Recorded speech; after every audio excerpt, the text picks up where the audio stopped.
Vānas kultūras namā sanākušās dāmas šoreiz nevelk kājās balles kurpes, bet gan izritina vingrošanas paklājiņus. Nav jau tā, ka es esmu šodien tikai pirmo vienīgo reizi atnākusi.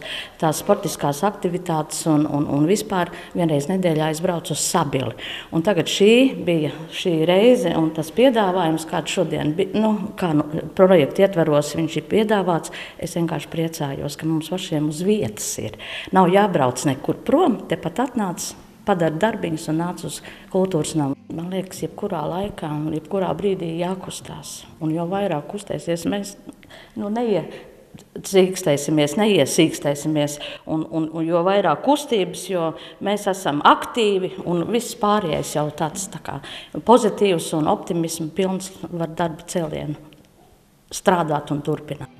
Pirmajā nodarbībā uzdevumi nav grūti, jo, lai vingrošana kļūtu par katra cilvēka ikdienas paradumu, galvenais ir iemācīties pareizi elpot un nenodarīt organismam pāri. Šis vingrojuma komplekss ir tā kā profilaktisks. Veselības uzlabošanai vispārējai iemācīties pareizi elpot, iemācīties kontrolēt savu ķermeni. Tāpat kā arī šī bija pirmā nodarbība, gribēju redzēt, cik mēs katrs varam, ko izdarīt, un tad turpmāk arī skatīsimies, ko darīt. Tas ir vispārējais veselības uzlabošanas labad. Bet turpmāk vingrojumi kļūšot aizvien sarežģītāki. Galvenokārt man kā fizioterapeitam interesē tieši rumpja korsetes nostiprināšana, stipra mugura, stipra vēderprese, lai mēs ikdienā staigājam stalti un līdz ar to neradām papildus slodzi uz mugurkaulu un mums nerodas dažādas no tā izrietošas problēmas.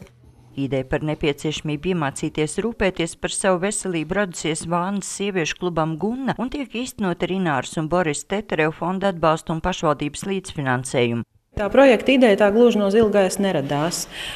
Esam jau Vānai vingrojuši, esam aktīvi, bet tas bija daudz gadus atpakaļ.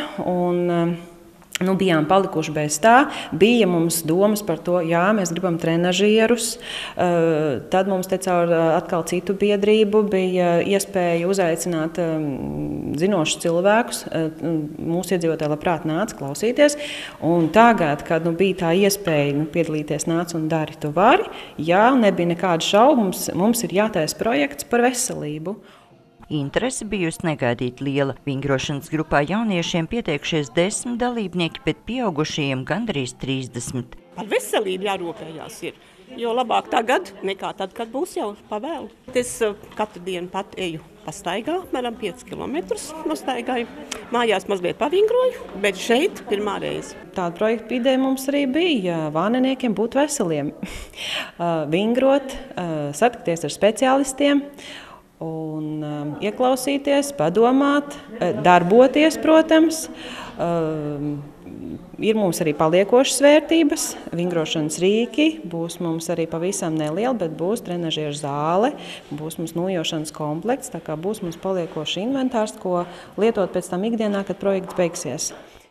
Projekts noslēgsies oktobrī, un vānietis cer, ka līdz tam laikam izdosies norganizēt veselības klubiņu un iesāktās aktivitātes turpināt.